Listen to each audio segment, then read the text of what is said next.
Olá, sejam bem-vindos ao 6º episódio do Dependência Química Sem Tabu. E o tema de hoje é Ninguém Nasce na Cracolândia. Eu sou o Wellington Gomes. Ana Florentino. E nós estamos aqui hoje, né, Ana? Numa noite muito especial. Muito. Com uma convidada incrível, maravilhosa. Eu sou suspeito para falar. Ela tem uma trajetória de mais de 20 anos na área social.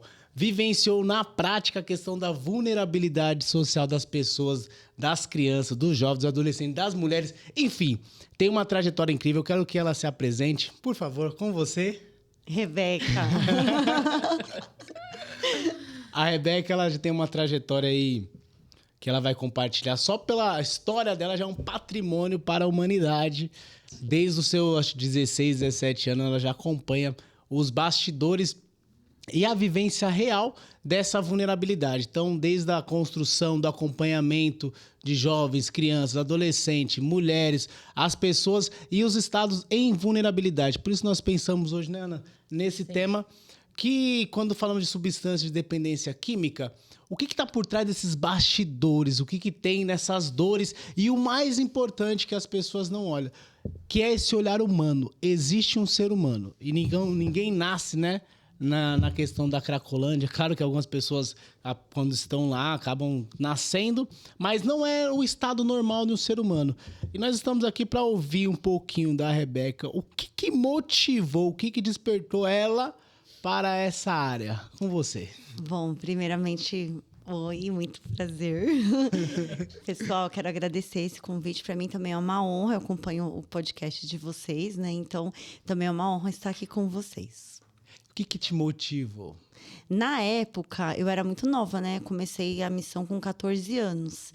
Então, foi a espiritualidade mesmo, né? Foi o desejo de poder ajudar, fazer algo para a humanidade, né? Enfim, a gente está naquela juventude, querendo fazer um bem, né? Então, eu ia na igreja e era um movimento mais, assim, pentecostal. E os padres, eles eram muito envolvidos com a área social. E eles traziam, né? Quem quer vir, vem fazer parte. Vamos fazer, vem nos ajudar, nananã. E aí eu senti um chamado dentro do meu coração, um desejo de ir. Comecei fazendo, trabalhos sociais e me encantei pelo projeto. E aí eu falei para minha mãe, eu quero morar lá. Larguei a escola, perdi um ano de estudo. Aí depois tive que voltar a estudar. Minha mãe precisou assinar um termo, né? E os voluntários moravam? Sim, assim, tinha os voluntários que ficavam, né? Tinha sua vida pessoal e tinha os missionários que faziam a vida assim, lá mesmo, viviam de doação, se entregavam inteiramente. Sua vida era 24 horas em prol do social. E aí foi assim que eu iniciei, né? Então eu era muito nova, não tinha estudo ainda, terminei o ensino médio dentro da missão, né? Não tinha ainda faculdade. E aí depois de, né, todo esse processo dentro da missão, que aí eu foquei, a minha área sempre foi com criança e adolescente, né, em situação de vulnerabilidade. Claro que a gente também acabava trabalhando também com as famílias, com os adultos, mas eu sempre foquei com a criança e com o adolescente, né? Meu apelido também era menina pé de barro, né? Porque eu acabava virando uma menina de rua junto com eles, né? Sim. Porque a gente ficava no social. Então, as missões eram de sexta, sábado e domingo. Então, a gente ia para Cracolândia, para o Vale do Agabaú, para a República, para a Praça da Sé na sexta. E ficava lá até domingo, né? Com o objetivo de tirar as crianças da rua, resgatar e levar para o abrigo, que era... Fazer um vínculo primeiro? Era um vínculo. Isso. Estar com eles. Sim, porque as crianças da rua, elas têm muita defesa, né? Muita casca, por muita dor, muito sofrimento nos bastidores de vida que eles têm, né? Então, eles têm essa casca de ser forte, mas por trás tem muito sofrimento. Muito machucado, um ser humano muito machucado. Isso. E aí, na época, na missão, tinha também os abrigos. Então, a gente fazia esse trabalho da pastoral de rua, que chamava fazer, né, toda essa abordagem com as crianças da rua. E depois, né, os que desejavam sair da rua, a gente também tinha o abrigo que acolhia. Então, era esse projeto na época. Você tinha comentado, né, de um dos padres que falou sobre um livro que foi marcante. Sim. E nós vamos entrar um pouco nessa parte. Fala um pouco desse livro, e como foi sua primeira noite na rua dormindo com eles. Sim. Então, a missão que eu fui morar foi fundada por 3 padres italianos e 3 freiras, né? Uma italiana e 2 brasileiras. Então, eles tinham a comunidade, que chama Comunidade Aliança de Misericórdia, pode falar, né? Pode. Comunidade Aliança de Misericórdia, que eu também sou muito grata, né? Porque eu falo que foi a minha primeira faculdade de vida, foi estar lá, né? A gente, nossa senhora, a gente aprende muito, se desenvolve muito como ser humano. E aí o padre Jean Pedro, que era um dos 3, o foco dele era muito a rua, a população de rua, né? Então aí tinha os outros 2 que também, um era voltado para casa de formação e outro era mais para evangelização, palestra. E eu me identifiquei muito com o padre Jean Pedro, porque o padre Jean Pedro ele sempre estava na rua, na periferia, e ele era muito humano. Eles participavam também. Sim, ele dormia na rua com a gente, né? O padre Jean Pedro, ele era o sapatinho de... sapatinho da humildade, a sandalinha da humildade, que era uma sandalinha só e subia... Ai, meu Deus, desculpa, bati no microfone. Começou. Subia e descia a comunidade, conhece tudo. Tipo, acho que ele é mais brasileiro do que a gente, porque pensa num velhinho que anda aquele centro de São Paulo. E aí ele criou um livro que se chamava Quer Vir para o Inferno Comigo?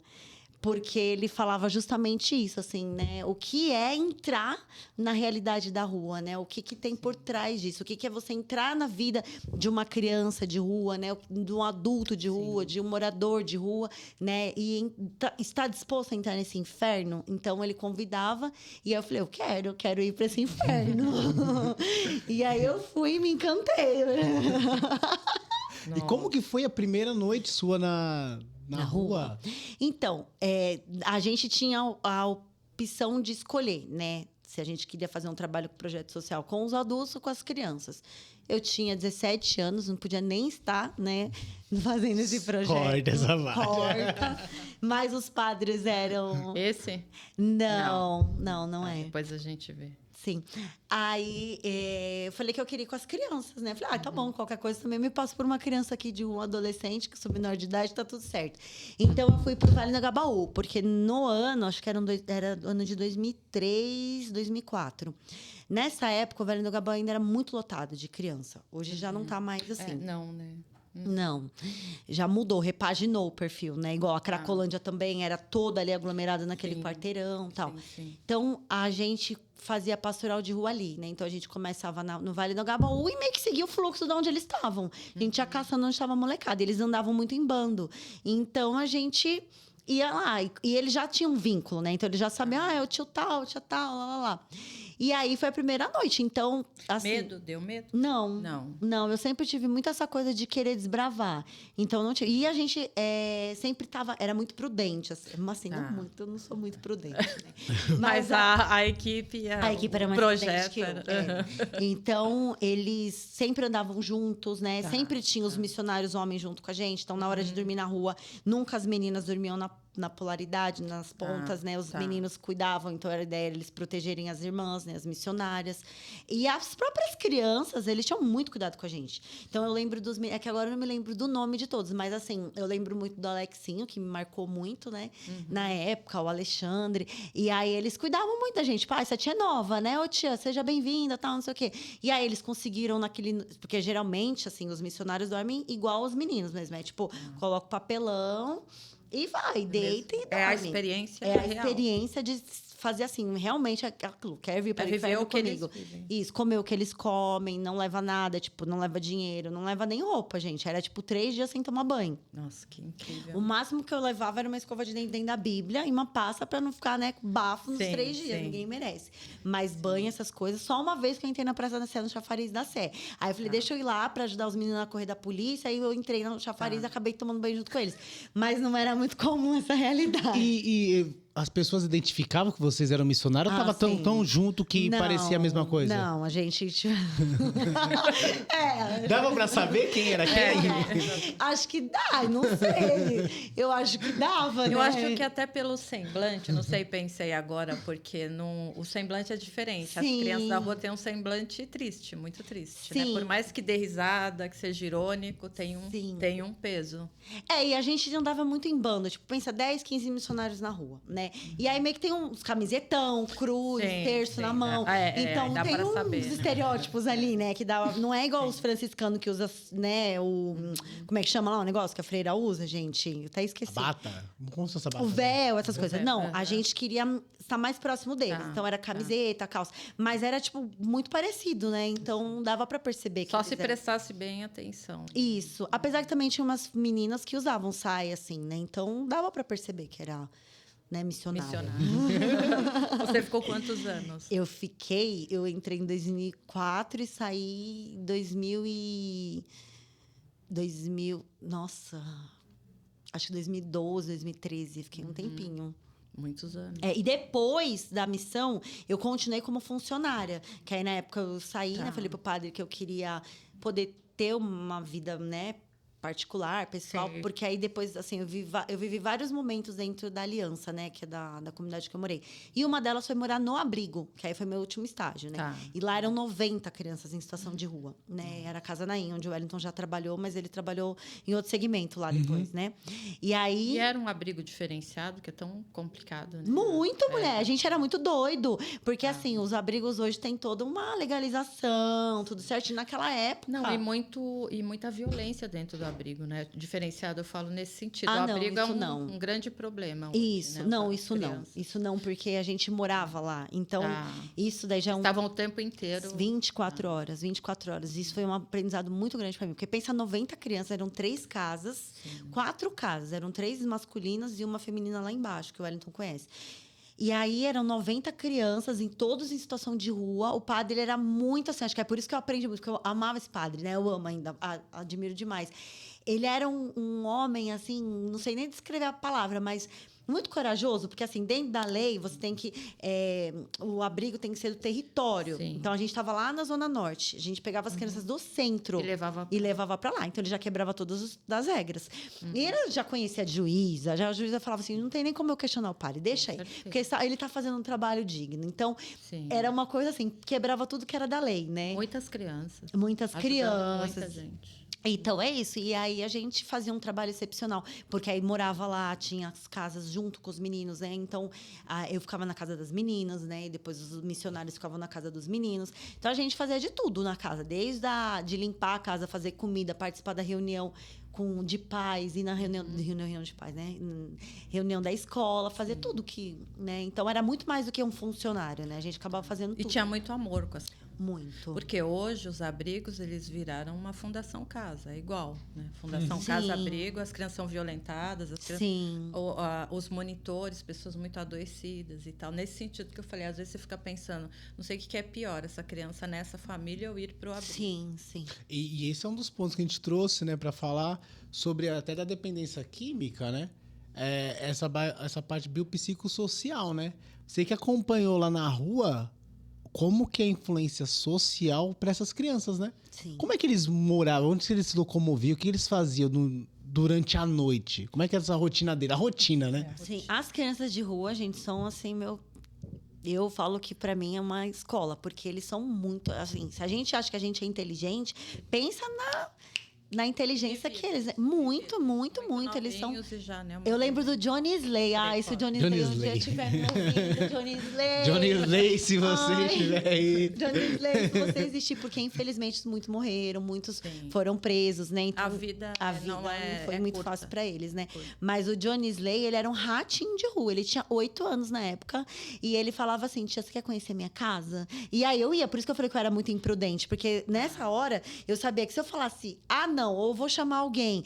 Peraí que eu vou chamar o tio. Eu perdi a confiança do menino. E aí eu só falava assim, bora. Aí os outros missionários depois queriam me matar, porque aonde a Rebeca foi, com quem ela tá, e já era. Ficava de castigo, enfim, tinha todo um... Porque tinha que ter cuidado, até porque, né, não dava para saber muito. Imagina o risco, né, mulher? Pensa, que loucura. E aí o Johnny Slay abriu os bueiros. E aí ele entrou com os bueiros, tipo assim, eu nunca tinha entrado debaixo de uma... na rua, era no bueiro. Era a casa do Johnny Slay. E aí eram os escadão, tipo, tinha lá e o universo submundo, né, dos bueiros que tem por embaixo da rua, das avenidas ali na 23 de Maio, Vale do Angabaú, e ele sabia onde era a luz, tipo rato mesmo. Ratinho de vida. Ficava protegido. Ficava protegido. E eles também tinham os grupos, né? Tinha um pai de rua, Geralmente era um adulto que ficava com todos esses meninos, né? E aí, alguns, infelizmente, também eram abusados por esse pai de rua, né? Nem sei se eu podia falar todas essas coisas. Pode falar tudo Não, aqui. pode. E aí, era a forma de troca, né? Eu te protejo, mas você dá o que eu preciso também, né? Então, também tinha essas coisas. E aí, eles eram em grupos, assim, de 10 a 15. Eram muitas E crianças. o impacto de tudo isso? Você tão novinha, como que você fazia para elaborar até, né? Todo esse Mulher, eu acho que eu nem elaborava. Você ficava cuidando. Eu só ia. Era o cuidado. Era o cuidado, era o amor, era tipo assim, pensar que eu poderia estar. Assim, tudo que eu fiz foi com muito amor e com muita intensidade. Então, eu sempre tentei, assim, fazer o melhor. E aí, assim, acho que era essa que escorria na nossa veia, assim, de todos os Sim. missionários, sabe? Sim. Vamos fazer o que a gente puder. Então, o padre Jean Pedro sempre falava: se um deles quiserem, já é uma alma que a gente está podendo ajudar a ter uma vida melhor. Então, assim. Não era fácil, principalmente no domingo, para mim era muito difícil. Porque eu aprendi a desenvolver, não sei se eu aprendi ou se eu ainda tô aprendendo, né? Porque o apego é muito difícil, Sim. mas a desenvolver esse amor gratuito, né? Que ele falava muito do amor ágape, que é você ver a realidade e permitir com que ele escolha, né? De certa forma, respeitar. Se ele quiser, ele vem com a gente. Se ele não quiser, semana que vem nós estaremos de volta lá para mais um dia tentar mais uma vez esse resgate. Então é um processo, mas assim, entrar na história, entrar na realidade. Eu lembro que na sexta-feira era uma criança. Aí chegava no domingo, às vezes eles até mentiam nome, tipo, finge que eu sou a Sabrina. Eu sou a Sabrina, nananana. Daí chega no final, fala: não, tia, olha, mentira, eu não sou a Sabrina, eu sou a Rebeca, eu vim de tal lugar, meus pais é isso, nananã. Porque aí criou o vínculo, né? Então já era uma conquista. Aí no outro final de semana, aí eu passava a semana inteira pensando o que eu poderia fazer para alcançar a Sabrina, que não é a Rebeca. Tá, o que eu posso fazer para acessar ela? E nananã. Porque ela me deixou um despertar. E aí, a partir disso, eu falei: tá, o que eu posso fazer para resgatar? Então, eu aprendi, assim, a respeitar o tempo deles, né? Entender o ritmo e estar disposta a, né, ajudar quem queria. E Apesar da gente, Rebeca, da gente estar falando de uma forma muito leve, tem que ser mesmo, essa é a ideia do nosso programa, do nosso podcast, né? Que é a dependência química sem tabu. Mas, assim, é muito duro. Muito. Esse vínculo, porque essa coisa de não podemos nos envolver, isso não é impossível, não, gente, né? Para o ser humano, não dá nenhum ser humano. A gente aprende a lidar com aquilo e aprende a ressignificar e aprende a respeitar, mas principalmente com crianças, né? Com pessoas muito vulneráveis, né? Como é a criança, o idoso, então. E aí eu queria te perguntar, tinha momentos de muita dor das crianças, elas choravam, se abriam? Não, e pra gente também, né? Por exemplo, você falou assim, se envolver, eu falei: meu Deus, eu era o contrário, eu era envolvida, atolada e mergulhada. Porque é impossível não me envolver. Não, e a sua força, porque você se envolvia, mas conseguia ir lá e fazer o que tem que fazer. Sim, não, assim, tipo, de entrar na frente de, às vezes, que a polícia bater, já entrei na frente, então bate em mim. Ou, tipo, a situação de vulnerabilidade, não, sabe? Tipo, eu não sei de onde que tirava essas forças, mas...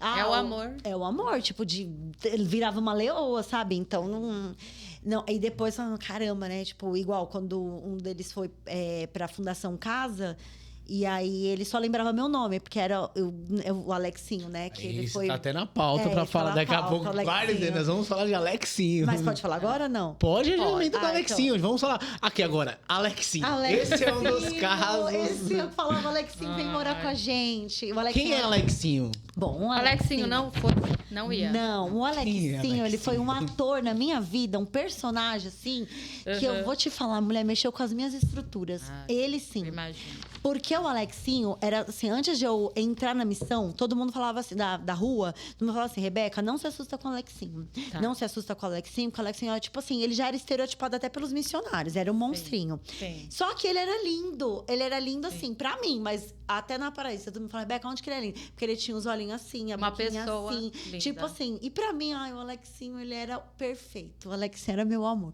Fora que carismático. Nada, agressivo. Extremamente. Ele era o bicho do mato. Mas tinha um lado doce aí que você captou. Tinha um ladinho. Ou você gosta desse desafio? Eu gosto. Então, mas você conquistou. Ele não seria tão especial se você não tivesse pego uma veia ali. Então, né? o Alexinho foi assim, ó. Eu acho que ele me ajudou a ser uma pessoa, tipo assim, puta que... Desculpa. Sabe quando você fala assim, o que a gente faz pra resgatar o Alexinho? Porque a gente tinha essa ideia de missão, de ajudar a sair, tirar os meninos da abrigo. Da rua pra levar pro abrigo. Principalmente ele, então, né, só demandava tanto. O Alex, ele era muito agressivo, muito agressivo. Então, ele era aquela cara. Você chegava perto dele, sai daqui, seu filho da puta, desgraçado. Não. Era assim que ele acolhia o missionário. Sofreu maltrato? Muito. O Alexinho, ele nasceu na rua. O Alexinho nasceu na rua, a mãe dele era da Cracolândia. Nasceu na Cracolândia. Esse é eu um acho caso. que ele não nasceu na Cracolândia, porque se ele tivesse nascido na Cracolândia, ele estaria... Depois ele foi pra Cracolândia. Porque ele era usuário na época de cola, de tiner, furava lança e tal. Que era mais fácil pra gente conseguir conversar, porque os meninos da Cracolândia, é muito difícil. O vício ali, tipo, é 5 segundos, eles querem usar pedra. Então, é outra pegada. A dinâmica da Cracolândia, você tem que ir com outra pegada. E aí... A nossa rotina, que você tinha perguntado, né? Os meninos, eles são noturnos da rua. Acho que é por isso que até hoje eu sou uma pessoa noturna, né? Porque eles dormem de dia e à noite eles fazem os rolês deles, né? Então, a gente entrava nessa onda também com eles. Então, aí a primeira vez que eu fui pra rua, fui com a ingenuidade de criança, né? E achando que eles eram infantis, né? Pela idade. Então, eu fui lá, levei, tipo... sei lá, levei a toca do Gugu. Na época, eu lembrei. Passa 5 minutos, roubaram a toca do Gugu. Os meninos roubavam a tocada do Gugu, roubavam os livros, enfim. Eu falei, mano, não tá acessando, não tá dando certo isso aqui, não. Aí, no outro final de semana, eu vou levar skate. Porque vocês faziam eventos cada... A ideia era criar vínculo. Né? Então, como que você vai criar vínculo com um menino que é cascudo, que ele não quer o diálogo? Você não vai sentar com os moradores de rua, você fala, irmão, deixa eu orar por você. Ô, irmão, não sei o quê. Tá, com os meninos com as crianças, não fala isso, né? Então, como era a forma de acessar? Trazendo dinâmica. O lúdico. E aí foi assim que a pedagogia entrou na minha vida, sem eu saber, já estava desenvolvendo. Práticas pedagógicas na rua. As oficinas, os campos temáticos. Os outros trabalhos depois com outras crianças era sossegado, super amiga, leve, sossegado. leve, nada te abala. Nada. O Alexinho era aquele que cuspia na tua cara quando chegava, tipo, era desse jeito, pra pior. Não acreditava em nada. Nada. Uma Agressivo. Sim. Total. E aí, o Alexinho, ele me desenvolveu muito, porque tudo que eu fazia pro Alexinho não tava bom. Só que aí saíam as outras crianças, iam pro abrigo, a gente conseguia retirar da rua, mas o Alexinho não. Então, de certa forma, ele me desenvolveu muito como pessoa e como missionária, porque tudo eu tinha que fazer melhor. Eu falava, não, semana que vem eu tenho que fazer isso para alcançar o Alexinho. A meta era alcançar o Alexinho, não alcançava o Alexinho, mas alcançava 5, 6 crianças no final de semana. E aí, assim, a gente conseguia fazer um trabalho bem bacana. E a partir disso, eu consegui criar mais o vínculo. Foi quase uns 2 meses aí com o Alexinho. E aí, um dia ele falou, tia, quer conhecer minha família? Aí era o pai de rua dele.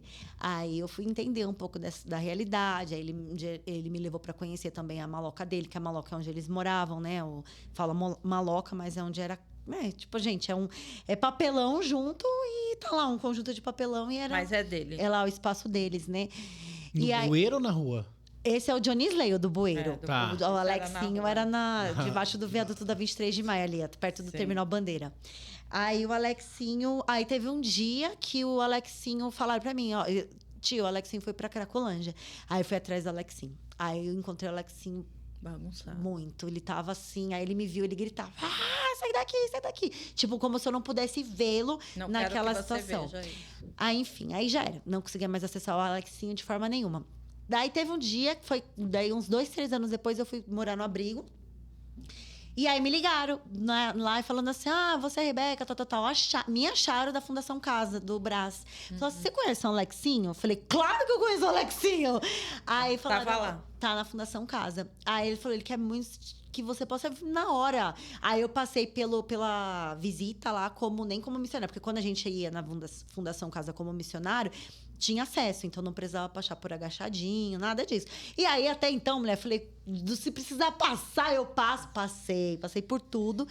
E fui lá, visitei o Alexinho. Tava lindo, tava gordinho, tal, uma graça. E ele queria te ver. Queria, ele lembrou de mim. E eu ainda falei pra ele, Alexinho, se você quiser sair da FEBEM, a gente já conversa e a gente já vê a vaga pra você no abrigo quando você sair da FEBEM. Era FEBEM. Fundação Casa, né? Mas já era FEBEM. Não era. Não, FEBEM, já era Fundação Casa, né? Aí, que era ali do Brás e tal. Acho que era o IP7 ou o IP9. Aí ele falou que não queria. E aí eu não tive mais acesso ao Alexinho, então assim, eu coloco ele nas minhas perdeu orações, espero contato. E aí quando eu fui trabalhar no abrigo para famílias, aqui na Penha, eu encontrei uma das meninas que era traficante da Cracolândia. Tá. Não vou falar o nome dela pra não expor. Mas assim, maravilhosa, uma querida. E aí ela conhecia a mãe do Alexinho, conhecia o Alexinho, conhecia tudo. Aí ela falou, tia, ela era mais velha que eu, mas me chamava de tia. O Alexinho não vai sair da rua, não, porque, infelizmente, ele tem, né, já tava com essa cultura. Então, assim, o Alexinho, não sei dizer. Ele já pertencia. E até uma das E as perguntas drogas, aqui né? sobre a rua e a família. O que é a rua, você que vivenciou, o que a rua oferece para essas crianças? Para quem tá lá? Porque às vezes quem tá em casa, ou as pessoas na vida cotidiana, não conseguem entender essa realidade. É muito distante. Morar num bueiro é muito distante. Mas quem tá lá, o que essa rua, o que esse bueiro oferece para essas pessoas? Então, olha, uma ótima pergunta, porque, na verdade, eu acho que o que a rua oferece, infelizmente, é a proteção que a casa expulsou, eles de estarem em casa. Porque, assim, não é normal uma criança estar na rua e falar, ela escolheu estar na rua, né? A gente acha que, é uma vida aventura, assim, tem uma aventura, tem uma liberdade, mas por trás disso tem muito sofrimento, muita dor, né? E aí, quando a gente ia entrar mesmo na história deles, todos vieram de violência, todos vieram com situação de conflito familiar, né? De muita violência, de muita agressão, de todos os tipos de violência, psicológica, física, né? Enfim. E aí tem até uma porcentagem já, né? A gente vê pelas estatísticas que, infelizmente, né, tem o público, né, na Fundação Casa. Tem cor, tem local, né? Infelizmente, tem um padrão, né? Um padrão, né? E os meninos da rua tá à é a mesma margem, coisa, normalmente. que já está à margem. E aí eu tive muitas oportunidades de conhecer a família. E aí você olha a realidade e você fala, não, realmente, infelizmente... Eu sempre falo uma coisa, e eu acho que você está confirmando isso agora, que nenhuma criança deixa a casa se tem amor. Sim. Ela não vai deixar a casa porque não tem comida, porque se tem amor, fica todo mundo ali, porque é a segurança. Sim. Né? É esse ambiente de confiança, de confiabilidade. Mas se não tem amor, é melhor a rua. Sim. É porque muitas pessoas falam, mas tem casa, tem família. Tá, não tem casa nem família, porque não tem um lar. Sim. Né? E acho que é isso que você está falando. A rua dá segurança. Que é contraditório total, né? É porque Totalmente. a família é pior que a rua. Sim. A violência da Pra família... chegar nesse nível, né? Pra pessoa sentir que a família... a rua é melhor do que a família. Eu tenho eu acho que ele veio a óbito, me falaram que ele faleceu. É que, assim, muitas histórias, a gente não tem certeza, né? Mas tinha uma criança que o rosto dela todinho era o Kaique, né? Ele era meu afilhado, inclusive. Ele era marcado por cigarro, que o pai apagava o cigarro no rosto dele. Então, você via, assim, no corpo das crianças. Eu já peguei criança acorrentada dentro de casa, né? A gente fazia, assim, praticamente um trabalho de um conselheiro tutelar sem ser conselheiro tutelar, né? E aí, são vários casos de violência, infelizmente, né? Então, assim, vamos pensar, o que é se submeter a um abuso sexual do pai de rua... Ao invés de submeter a 300 tipos de violência. Então, eles mas acabam... o pai cuida. Ele violenta sexualmente, mas ele cuida porque é o pai de rua. Então, se ele vai defender, mesmo tendo esse preço. Sim. Então, tudo isso é melhor do que estar em casa. E mesmo sendo do sistema, volta pro sistema, né? Sim. A rua tem um pai de rua, né? O sistema de proteção, o simbolismo, né? Não, e eles se cuidam, eles se tratam como irmãos. A família. Por todos, os irmãos, os meninos da rua é um por todos, todos por um. Tipo, nossa, sei lá, a polícia tá ali correndo atrás dele. Já era, tipo, é todo mundo e vai proteger. Aconteceu alguma coisa com o outro, bateu em um, vai bater... É coletivo. É coletivo. E do mesmo jeito que eles nos acolhiam. Assim, eu falo que eu me senti em família com eles.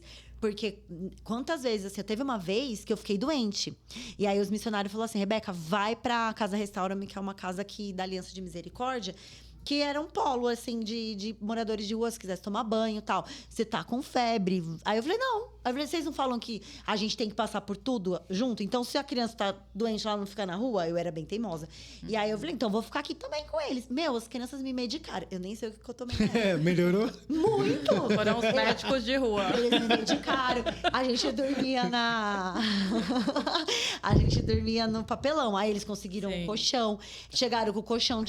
Fizeram uma sopa, cozinharam a sopa na E o lata. prato, como é que era os utensílios? Na lata de tinta, né? Fazia lá na fogueirinha. Sim. Mas, gente, eu fui alimentada, eu fui medicada, eu tive um dormitório. Então, até os McDonald's, nem sabia, né? Tipo, o McDonald's, eles não podem dar lanche. E aí, eles são proibidos. Mas aí, eles faziam um combinado lá com as crianças. Ai, gente, eu falando várias coisas que nem sei. Tipo assim, eles deixavam num saco de lixo específico pra pelo menos dar um pouco mais de dignidade, né? Então, eles tinham esse combinado. Os meninos iam lá, pegavam lá... Foi proibido, os restaurantes foram proibidos. Acho que porque podia dar algum problema, a pessoa ficar doente ou intoxicação. Sim. Aí jogar fora, tem que jogar fora. Aí eles faziam isso pelo menos pra não ter que revirar, né? Sim, junto com sim. outros lixos. Sim. Então, eles deixavam todos os lanches no saco de lixo. Já, tipo, as crianças já sabiam. Me trouxeram o lanche do McDonald's. que legal. Então, eles são muito cuidadosos, né? Falar assim, uma criança dessa, tipo... Às vezes a gente olha e tem medo, né? Um marginal. Tal, mas realmente, ele é um marginal porque ele tá à margem. Vai te assaltar, realmente. Sim. Né? E pra quem tá em casa, fala, o que isso tem a ver comigo? Se você não entender o impacto que uma coisa vai gerando pra outra, esse submundo, a pessoa morar no bueiro, essa criança, se isso existe, isso depois para as outras camadas sociais vai afetar, né? Sim. Às vezes o pessoal fala, por que o Brasil é dessa forma? Tá vendo? O pessoal não acessa essas informações, tá tão distante que aí entra no egoísmo, Sim. cada um olhando pro seu umbigo, fala, mas isso é possível? É possível a pessoa morar na rua, morar num bueiro, uma criança?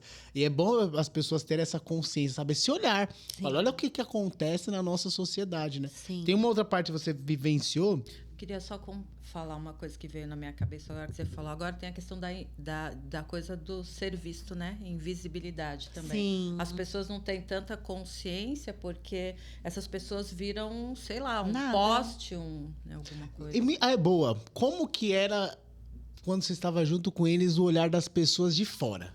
Muito preconceito. Muito preconceito com a Quando gente. olhavam, né? Sim. Porque às vezes... E assim, a gente sentia... Mas esse era justamente o nosso objetivo. Sentir o que eles sentem, né? Então, se colocar de igual... Porque muitas vezes a pessoa vai lá e entrega, tipo, um pedaço de pão. Mas será que ele quer esse pão?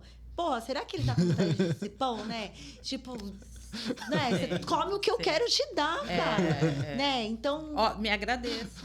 E me agradeça. Então, a gente sentia isso. Tipo, vamos se igualar, né? Porque a ideia era se igualar pra resgatar, né? Sim. Não pra ficar lá e descer junto, Sim, né? claro. Mas claro. como é sentir o que eles sentem, estar naquela mesma Muito condição. Rico, muito Nossa, agora você pegou muito uma... rico de uma coragem muito grande, né? E vocês fizeram a mesma experiência do Gari, aquele Gari aquele rapaz estudante que fez o mestrado, ele ficou de Gari várias vezes e ele fala dessa coisa de não ser visto, as pessoas Sim. ignoram completamente. Trouxe uma questão que uma boa porcentagem das pessoas que vão para a rua para trabalhar com pessoas em situação de rua vai levar marmita. E é isso. Já começa a marmita agora. E Quem agradeça, disse? né? Quem disse que essa Agradeça pessoa... a minha generosidade. Isso toda hora chega a gente levando a mesma coisa. Toma marmita, Sim. toma marmita. Sim, Todo sopa, dia, sopa, toma. toda Não, noite é sopa. ele quer sopa. Será que eu vou? Verdade. É. E até o pessoal em casa, esse olhar, gente. Quem disse que ele quer sopa? Mas aí eu cidadão vou de direito. defender um pouco essa questão, porque também eles precisam comer, né? Sim. É uma caridade, infelizmente, necessária, porque Sim. o povo precisa comer, eles precisam comer, né? É. Então, assim, eu acho que sim, o que vocês fizeram é um trabalho maravilhoso, rico, mas assim... Não tem muita gente que vai fazer isso, que vai entrar desse jeito. Mas Sim. que tem alguém que deu brinquedo no fim do ano, a sopa ou não sei o quê, porque essas pessoas não comem. Eu já pensei muita coisa, já deu um nó na minha cabeça, fui fazer políticas sociais e públicas depois por causa disso, né? Porque Com é um certeza. desafio, né? Grande. Assim, a gente, no final do ano, porque quando eu trabalhei na favela do Moinho, no lado da Cracolândia, final do ano bomba caridade, né? Sim, a gente não aguenta mais. Quando eu morei no abrigo... Sacolinha, né? Não sei o quê. Quando eu morei no abrigo, eu falava, caralho, desculpa. Tipo assim, por que não tem tanta doação durante o ano inteiro? Os meninos ganhavam 5 par da Mas Adidas. porque não tem campanha. As pessoas dão, né? Por que todo mundo dá no fim do ano, Papai Noel? Porque tem campanhas, né? Então, tem muitos padrinhos. Então, falta... É muito complicado, né? Igual o artista que dá uma grana gigantesca porque ele quer ficar vai na TV, aí expõe a pessoa, dá um monte de coisa. É terrível. Mas eu fico pensando, porque assim, é uma coisa que a gente fica, o que fazer, como ajudar. Então, falta realmente, eu acredito que falta isso que você foi fazer, começou a fazer, que você ia começar a fazer, para mudar estruturas. Porque as pessoas, elas ajudam, mas essa coisa da visibilidade, tem gente que não faz ideia do que é isso, né? Não tem ideia do que é estar na rua, morar com ratos e baratas. Sim. E o olhar, né? Eu estava acompanhando um caso hoje. Uma das falas foi essa. Até os profissionais, né? Na nossa área, psicologia, N profissionais. Saúde mental. A saúde mental. O próprio profissional se acha tão superior à pessoa que ele está atendendo que ele não consegue ver esperança e mudança. É uma prepotência, né? É um desafio, porque às vezes o próprio profissional vai desmerecer, ou o profissional, os familiares. Sim. Vai desmerecer aquela pessoa. Eu não quero ver ele tão bem, não. Eu quero ele E na nossa, que é inconsciente, né? Sim. Aí vem a doença mental, porque principalmente na nossa área, saúde mental, a gente se perde a esperança, não tem como. A gente pode entrar no movimento de perder a esperança, mas isso a gente tem que se ver. Aí a importância da gente se tratar também, porque a esperança é tudo. Se você perde a esperança, principalmente criança, ela não vai ser contaminada se eu perder a esperança por ela. Como que ela vai E um dos pontos que acho da sua vivência é isso. Quando a pessoa ela tem um olhar, né? Sim. Porque pode ter técnica, pode ter ferramenta, pode ter o que Sim. for, mas se não tiver um olhar humanizado, a pessoa sentir, fala, nossa, É a isso frase é do real. Jung, né? Você pode ser tudo, mas se você não... Eu não vou lembrar exatamente, mas o Jung tem uma frase famosa que é: você pode ser tudo, um profissional perfeito, mas se você não for gente junto não for humano junto com outro humano, não adianta. Não vai. Nada adianta. Acho que essas experiências você deve ter vivenciado na prática, né? E vocês falando, eu fico pensando assim, naquela época eu não tinha estudo nenhum, né? O que eu tinha era Sim. boa intenção. Era o amor. Porque eu era uma menina, terminei o ensino médio lá dentro, tipo assim, era como se fosse... Claro que a gente recebeu muita ajuda, né? Orientação, né? Até a Fabiana Barbosa, né? Se ela for ver esse podcast, querida, sou grata, porque ela, na época, ela era pedagoga, então ela sentava com os missionários e ajudava, né? Mas muita coisa foi pela intuição, foi quebrando a cabeça, foi... Aí hoje, depois eu vejo na faculdade e falo, nossa, caramba, isso aqui faz sentido, mas eu acredito muito na espiritualidade, né? Que nos ajudou muito a conduzir sem conhecimento, mas que faz muito sentido. Uma das coisas que eu observo, né, que são um mal necessário, são as comunidades terapêuticas, né? Que uma boa porcentagem das pessoas que estão cuidando hoje da saúde mental são pessoas que vêm da igreja com a boa intenção, Sim. com esse olhar. Só que olha a gravidade. Pensa se eu tenho uma pessoa em casa para fazer um tratamento de câncer, alguma coisa do tipo. Eu não levaria essa pessoa na comunidade para ficar com as pessoas. Sim. Só que a dependência química ela é tratada dessa forma. Eu vou colocar para tratar uma questão de saúde com pessoas. Só que A laborterapia. Só que nós entendemos assim, entre o ter e não ter, quem vai querer ter esse olhar humanizado de querer ir dormir na rua é quem tem são essas pessoas, né? Sim. E geralmente os profissionais cada vez estão ficando mais distantes ou não querem olhar para essa parte. E você enxergou nessa sua trajetória, você acredita que o Estado, ele impacta nessa dinâmica? Ele poderia fazer mais? Ele gosta de me segurar. Com certeza, né? Na verdade, As políticas públicas. Total, né, gente? É muito difícil, porque eu trabalhava na época numa ONG, né, numa organização social, e a gente sabe que o terceiro setor ele vem para cobrir as defasagens do governo, né? Que o governo não faz. E assim, é tudo muito bonito, tal, é lindo, maravilhoso, mas assim, pelo amor de Deus. O governo quer número. Né? É número. Infelizmente, né? É responsabilidade do Estado, né? Tá lá, mas a gente entra para cobrir essas O terceiro defasagens. setor deveria ajudar o Estado, não pegar. Eu penso que não deveria nem existir. Não, se fosse o caso, poderia... se fosse o caso, se o governo fizesse a parte dele, tudo bem ter mais ajuda, mas... É porque ele terceiriza, ele privatiza, ele faz isso e tá ótimo. Eu acho que foi por isso, né? que eu fiquei menos crítica nesse sentido. Eu acho que com os anos na clínica eu fui ficando menos crítica no sentido de, gente, a pessoa está fazendo, ela está fazendo, alguém tem que fazer alguma coisa. A gente está num mundo que... eu sempre falo disso, acho que é importante falar lá o Orelha, o cachorrinho, que as crianças mataram ele pauladas e não aconteceu nada. Então, a gente está num mundo onde quem tem proteção, quem está numa bolha de proteção, não acontece nada. Então, a gente precisa fazer alguma coisa. E aí, de que jeito? Não sei. Infelizmente, muitos trabalhos eles acabam vindo.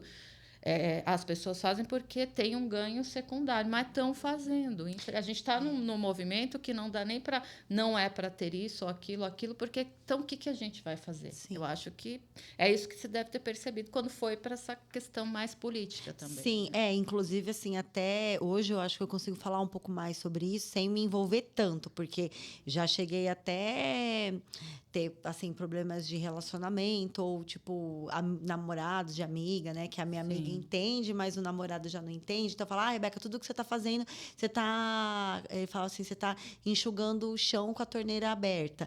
E é difícil ouvir isso, porque, assim, de fato, por um lado, é verdade. Mas isso é de quem não faz nada. Também. Então. É muito fácil. E aí você tá lá dando seu sangue, dando sua vida. Você, caramba, mano, o que a pessoa tá falando? Vai pra merda e sai da minha casa. Aí você não tem que ouvir. Eu não sou obrigada a ouvir também isso aí, não, porque eu sei da minha consciência. Mas, por outro lado, tipo assim, olhando, né? Ele quis dizer, você é 1 em 1 milhão. Enfim. Mas não precisa falar assim. Né? É a questão. É porque você não tem que ouvir isso, tem que ouvir outra coisa. Sim. Né? Você tem que ser admirada e não... Porque se não tem nada de legal para falar... Sim. Né? Fica quietinho assim. Mas essas provocações, por outro lado, é interessante, porque realmente a gente acaba fazendo aquilo que o governo não faz, ou que, né, tira a sua responsabilidade. Então, Quantas crianças vocês ajudaram, né? Isso não tem preço, assim. Isso é muito legal. Não tem nem não como... importa se não vai resolver o mundo, mas aquelas crianças foram ajudadas. Então, esse era justamente algumas vezes o questionamento. Tá, mas em números, qual é o número que você me traz? E aí eu falei, mas, gente... Número é o governo. É isso, né? Acho que para mim não importa. Se eu passar lá num projeto que tem 300 crianças, né, lá, e hoje eu sei que 2 estão trabalhando e que estão bem, que estão com a família, igual tem o Bruno no CCA, da Joelma, né? Na nossa época ele era atendido, hoje ele é educador. Falou, caramba, olha que da hora. Então tá tudo bem, já valeu, né? Então é isso. Uma vida é muita coisa. É isso. E nisso, você também teve na sua graduação... desenvolver um TCC lá com louvor. Qual que é o tema? Porque influencia diretamente na dinâmica das vulnerabilidades e esses espaços. Compartilha com a gente. Então, nessa época... Aí eu fui fazer faculdade, né? Eu falei, deixa eu entender o que eu quero. Aí fui fazer a faculdade e aí fui para a área Mas com doutorado. Já foi para a faculdade, temos doutorado. E eu tive uma professora de gestão que eu falei, caramba, hoje eu acho que eu entendo a profundidade dela, porque ela era gestora de escola Waldorf. Eu não conhecia a escola Waldorf na época. A escola Waldorf é uma escola extremamente humanizada. Eu tive a oportunidade de trabalhar um tempo na escola Waldorf, né, recentemente. E eu falei, caramba, para ela elogiar é uma honra, porque na época eu não tinha essa consciência, eu tinha acabado de chegar na faculdade. E ela falou assim, Rebeca do céu, você tem uma vivência... E ela era gestora. Eu falei, professora... Com quantos anos? No quê? Quando você começou... A faculdade? Foi em 2011. Acho que foi 2011, 2013. Porque aí eu já emendei, porque eu me apaixonei. Então, eu fiz a faculdade... 13 anos ou 15, mais ou menos. 13 ou 15 anos. Aí eu sei que eu fiz a pedagogia e já emendei na psicopedagogia e depois já emendei em pós em política social e pública. E aí, continuei. Depois fazer história, nananã. Então, eu não paro, porque aí eu gosto de estudar. E aí, pra mim, é isso. Tem que ter, tipo assim, o conteúdo, mas na prática. Tem que reverberar. Então, no concreto. E aí, na faculdade, foi na pedagogia... A gente teve a pedagogia social, uma disciplina, né? Aí eu me encantei na pedagogia social. Eu falei, é isso que eu faço. Porque parecia que eu tava me descobrindo. Tipo assim, nossa, é isso que eu faço, é aquilo ali. Tipo, eu tava criando os conceitos da prática do que eu já tinha, né? Sim. Então, eu senti que eu vivi o estágio lá, sem saber que era o estágio. E tava que você fez doutorado primeiro. Mestrado e doutorado, depois você foi pra graduação. Nossa, mas foi uma honra. Porque você sabia, quando a gente tá na faculdade, a gente sabe só a teoria. Lá na frente, você vai para a prática. Você já foi tava na prática. Na prática avançada. Depois foi para a teoria. Aí tava nomeando o que eu tava... E aí você até tem noção de quanta coisa viagem, né? Da teoria mesmo. Porque a pessoa não tem a menor ideia. Realidade. O acadêmico Alguns não têm a menor ideia. Mas eu era bem espertinha, sabe o que eu fazia? Eu entendia, assim, pra não uma guerra, porque eu tinha conseguido bolsa integral, né? Você ia ficar brigando. Eu falei, eu não posso brigar, porque eu não posso perder minha bolsa. Então, o que ele quer ouvir? Aí eu respondi o que ele queria ouvir, meus princípios, meus valores estavam lá, eu falei, mas tá bom. Então, eu ia. Aí, agora, o TCC, eu realmente fiz o que eu queria. Porque eu falei assim, não, eu não quero saber se pode, se não pode, mas eu vou defender a causa. Porque aí, dentro da pedagogia social, eu aprendi o que era educação formal, não formal e informal. E a educação formal, a gente sabe que é dentro da educação. Pode explicar pra gente. Rapidamente, é o que é, né? Do MEC, o ensino legal, né? A educação formal, que é dentro da... Que tem que ser seguido as normas. Dentro da legalização. O informal é aquilo que a gente, né? Pai para filho, em casa, né? Os informais. E aí tem o não formal, que ele não é valorizado, mas ele é muito rico, que são os espaços sociais, né? Porque ele tem toda uma metodologia igual ao formal, mas ele não tem a necessidade do reconhecimento legal, de MEC, certificado. E aí eu lembro que a professora, nunca me esqueço, a professora Luciana, ela falou assim... Os educadores da educação não formal, eles têm que ser muito bons. Porque a criança ela não é obrigada a ficar. Se ela fica, é porque ela gosta. Então, significa que você é um bom educador. Sim. Porque lá, o professor, que nem hoje, eu trabalho na rede pública, né? Então, eu tenho que... A criança tem que estar lá. Se eu sou boa ou se eu não sou, dane-se. Eu tenho que estar lá e a criança está lá. Isso. Se você quiser fingir que dá aula. Isso. Agora, no não formal, não. O menino fica se ele gosta, né? E eu falei, caramba... Aí ela falou assim, é um lugar que tem que ser muito respeitado. Não é que no não formal tem amor? Esse amor? Isso, porque você vai de forma voluntária. Sim.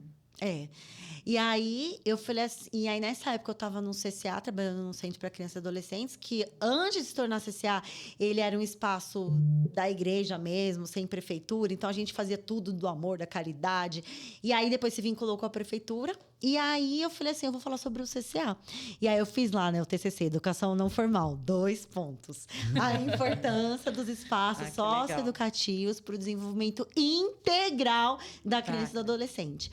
Daí, eu escolhi a professora mais chata, porque eu falei, eu quero aprender a fazer um TCC. Porque quando eu cheguei na faculdade, eu não sabia ligar o computador. Porque eu era missionária, lembra? Sim. Que era menina de rua, que não usava tecnologia. Você ficou uns 8 anos. Foi, mulher. Na minha época nem existia. Eu fui, pensa, menor de idade, trabalhava em cartolina. Aí eu fui pra missão, cheguei na faculdade, ainda fui estudar em Morumbi, faculdade super tecnológica, todo mundo apresentando em slide, eu cheguei com cartaz, né? Ai, meu Deus. Direto do bueiro. Direto do bueiro, do James Lay. Aí eu cheguei chorando, eu falei, mãe, não vou dar conta, não vou dar conta. Daí a minha mãe falou, não, Rebeca, você vai dar conta assim, você já deu conta de tanta coisa, eu não sei mexer na tecnologia. E aí as meninas da escola... Gente, foi muito difícil se reinserir na sociedade. Pensa uma pessoa que sai da rua, tipo, vive isso também, né? Do presídio. Tudo, né? Enfim, aí eu fui, era trabalhando no abrigo, sem computador, trabalhava no abrigo de dia, à noite eu pedia pra dormir no abrigo, pra usar o computador do abrigo, pra aprender a mexer no computador. E foi assim, essa terra de meu Deus, consegui depois uma bolsa integral na São Camilo. E aí fui. Eu falei, Deus é muito bom na minha vida. Acho que tudo que eu fiz lá atrás na missão, ele acabou me ajudando a dar Qual que é a frase do Douglas que ele usa? Você entregou? Ele falou assim, a gente deu o melhor na nossa juventude. Pra Deus, agora Deus, você ajuda a gente. É verdade. Porque nessa idade aqui já está em estágio um pouco avançado. Nós demos o melhor. Com certeza. E aí, no desenvolvimento integral, eu escolhi a professora mais difícil, que eu falei, ninguém quis a professora, né? Eu falei, eu vou com ela.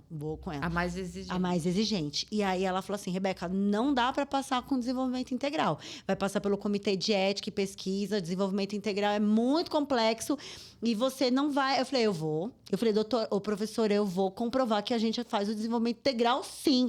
E aí ela falou, então vamos. Aí eu sei que eu engoli os livros, pegava, embasei. Mas aí eu embasei do desenvolvimento biopsicossocial. Falei, esses espaços, eles desenvolvem, eles possibilitam, eles promovem sim. Por causa disso. Aí eu levei as pesquisas de campo, levei todos os trabalhos que a gente fazia. E aí fui com certeza, porque eu falei, não é possível, se eu não acreditar nisso, não, gente, exatamente. Me mata e me enterra, né? Porque não é possível, gente, a gente vive isso, a gente viveu isso. E aí foi muito legal, porque eu não sabia mexer no computador quando comecei na faculdade, aí eu finalizei com os slides e foi 10 com louvor, e foi pro TCC, foi pra biblioteca da faculdade.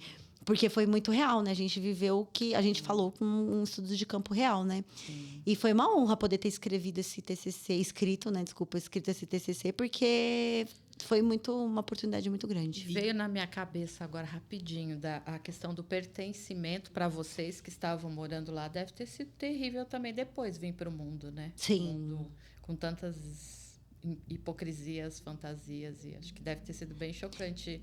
Porque ali é muito difícil, né? Contraditório, porque a criança tem segurança na rua e não em casa, mas você mergulha em algo muito intenso, muito verdadeiro. Né? E depois vir para o mundo, sair da bolha, né? Também é uma bolha. Eu imagino que deve ser muito sofrido também.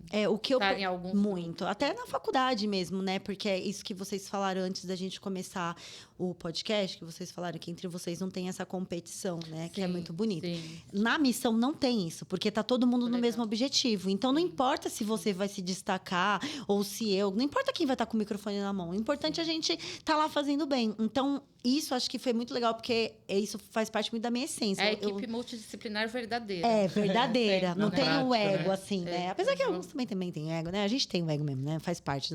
Mas é maior, o amor é maior. Né? Sim, Eu acho sim. que, assim, o propósito dá uma base, né, de segurança. Assim. E aí, quando eu voltei pra cá, eu falei, caramba, né? E aí é um desafio. Mas acho que, assim, o mais bonito que eu aprendi na missão é não espera do outro, faz sua parte.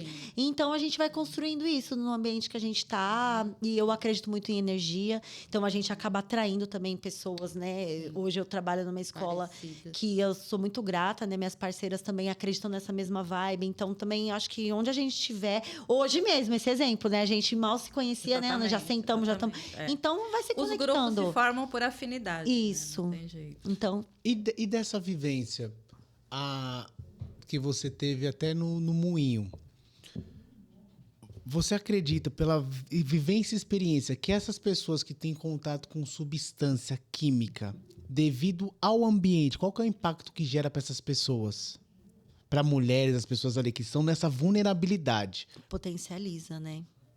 O ambiente, ele potencializa, porque...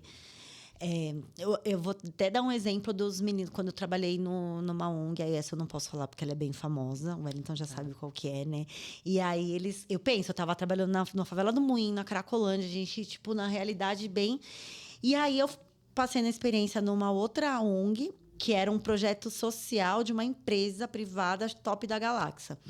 E nem eu sabia o que era essa empresa, que era empresa de tecnologia. E aí, nessa hora, minha amiga ainda falou, Rebeca, você tem noção pra onde você tá indo? Eu falei, não, só tô indo, né? Vamos lá. Aí, fui pra conhecer. Só vai. Só vai. Uhum. E aí, eu anos nessa trajetória de estar nessa realidade dos meninos. E a gente, de fato, ia na casa, conhecia as famílias, entrava nessa realidade. As famílias biológicas. Também, né? A gente fazia... Não era só o pai da rua, vocês iam na não, família também biológica. não. Na época da rua, sim, né? Era mais os pai de rua e alguns que a gente conseguia ter contato com a família de origem. Mas quando eu fui trabalhar nas comunidades, que eu trabalhei na favela do Moinho, trabalhei em Taipas, aí a gente conseguia ter esse trabalho com as famílias também. Uhum. E aí eu fui para uma outra empresa que tem essa fachada da parte social, né? Como acho que tem que pagar os impostos, enfim. E aí eles tinham que ensinar o sistema Proteus, se eu não me engano. Um sistema top de tecnologia que eu nem sabia o que era esse daí. E aí eles tinham esse olhar de julgamento, tipo assim, mas como que o menino é folgado, o menino não vem pra cá, porque era tipo um espaço e os meninos iam lá para fazer o curso para aprender a se desenvolver nessa área de tecnologia. Mas os meninos é folgado, a gente tá aí com o sistema. Realmente é um sistema da hora. Se você entra numa empresa conhecendo esse sistema, você tem uma oportunidade muito grande de crescer. Mas aí minha cabeça deu um nó, porque aí eu falei assim, olha o contexto, né? Quem são esses meninos? De onde que eles vêm? Será que na casa deles eles têm um computador? Será que na casa deles eles sabem mexer? E mas dá para mexer pelo celular, não sei o quê. Mas será que eles foram educados a isso? Porque às vezes tem o celular, mas sabe o WhatsApp, sabe o Facebook. Empatia zero, sensibilidade zero deles para entender, né? Por que a criança não estava motivada. Então, assim, é muito difícil olhar nesse olhar e falar assim, o contexto interfere muito, muito. Então, a gente falava assim, aí eu falei, por que a gente não faz uma visita domiciliar? Vamos fazer uma visita domiciliar para tentar entender, né, quem é esse menino, a casa, olhar, ver se tem um espaço, sabe um computador, porque às vezes o menino mora num quadrado só. Um cômodo, né? Um cômodo que não sabe nem se Tem come, nem se luz. senta. Né? A gente... Para um entrar, o outro tem que sair. Como que. Então, tem uma família que eu amo demais, né? Que eles foram pro abrigo e tal, mas eles eram 15 crianças. Pensa, num cômodo só, na favela do Moinho. Então, eles vão falar, eles são folgados, eles não querem mexer no computador, eles não estão precisando comer antes, gente. Não tem nem privada para usar o banheiro, eles fazendo buraco do chão. Aí você vai falar, não tem. Então, tem Porque não tem noção. Não tem do que é noção. essa vida. Sim. E pra quem tá porque geralmente algumas pessoas que estão de fora, eles olham a pessoa na substância, na dependência, acreditam que é uma questão de caráter, de falta de caráter. Essas pessoas que você acompanhou, é falta de caráter? Nunca, jamais. Por exemplo, o Gabrielzinho. O Gabrielzinho era um menino que a gente atendia na favela do Moinho. Um querido. Ele era um menino super educado, só que ele era muito vulnerável. Ele era um desses que também não tinha privada em casa. E aí ele era muito educado, mas ele, tadinho, ele fedia demais por causa da realidade de vida dele. Então ele era motivo de chacota, e a gente tinha que trabalhar a questão, porque entre eles também tem isso, né? Tá todo mundo lá na periferia, tá todo mundo morando na mesma... Mas eu tenho vaso sanitário e você... É isso. Eu tô com numa situação um pouquinho melhor, então eu sou superior. Por conta desse meritocracia do inferno, que a gente acaba, né, ensinando... E a criança tem, ela já, né? Ela Sim. já vai desenvolver. Ela é cruel, né? Então... cruel. E aí, certo dia, a gente chega, porque ali na favela do Moinho, assim, agora tá desapropriando, mas a entrada da comunidade, você já ficava os meninos ali, né? De olheiro, pra ver quem entra e quem sai, porque era uma entrada única. Aí tá lá o Gabriel. O que o Gabriel tá fazendo ali? Até ontem ele era o nosso menino. E hoje ele tá ali. Aí ele falou, tia, eu preciso comprar botijão de gás. Então, tipo assim, ele saiu do projeto social, virou olheiro, acabou sendo olheiro. Aí, olha só a situação. E a vida é bem curta. E começou a usar. Aí, o que aconteceu? Um dia, rota na rua. Rota foi pro Moinho. Chegou lá, um monte. Ele tava na fissura, ele saiu correndo. E aí, ele foi mutilado pelos policiais. Entraram, colocaram ele no barraco, quebraram os dentes dele, quebraram os ossos. Primeiro bateram nele. Ah, mulher, sei lá. Colocaram ele numa casa, num barraco, que nem era dele. Aumentaram o som. E, ele saiu de lá com os dentes quebrados, saiu com os ossos, sabe assim, as juntas dele, toda quebrada, tipo, martelar os dedos da mão, martelar o joelho, enfim. E aí, nessa época, a pastoral do menor entrou com uma contra, né, totalmente isso, porque assim, o menino não era ameaça nenhuma, ele só tava na fissura, e aí ele ficou com medo dos polícias, acho que ele deve ter entrado no momento da cocaína ali, né? E aí ele foi totalmente, tipo assim... E aí os policiais argumentaram que ele reagiu, e aí ele tava... Aí colocaram uma arma, né, na mão dele, falando que ele estava armado. Ele não estava armado, não era nada disso. E aí ficou esse caso por isso. Né? E a família, então, foi um menino atendido nosso que precisou ir para o tráfico, porque ele precisava comprar o botijão, e acabou sendo morto pelos policiais. Isso, como você ressignificava? Aí você já estava mais velha, né? Já estava. Aí você já entrava em contato. Nossa senhora, aí eu virei, porque aí eu participava de todos os movimentos sociais. Eu participava de todos, era fórum, era conselho, juntava todo mundo, era conselho tutelar, era CRAS, era CRE, toda a rede da assistência, da saúde, da educação, a gente se unia. Então, aí foi nesse processo que aí ficou um pouco mais desafiador para mim. Porque aí eu falei assim, acho que tá mexendo muito com o meu emocional. Então eu preciso, porque aí eu já tava assim, anos na área social, isso já tava levando esses problemas para casa, já tava interferindo no meu relacionamento, porque não é fácil desligar o disjuntor, né? Então eu chegava em casa... Somente essa violência nesse nível, né? Muito. Aí quando eu chegava em casa, eu falava assim, nossa, eu preciso fazer tal coisa. Eu preciso não sei o quê. Então não é fácil, sabe, separar. Eu sempre fiz processo terapêutico, né? Para poder cuidar da minha saúde mental.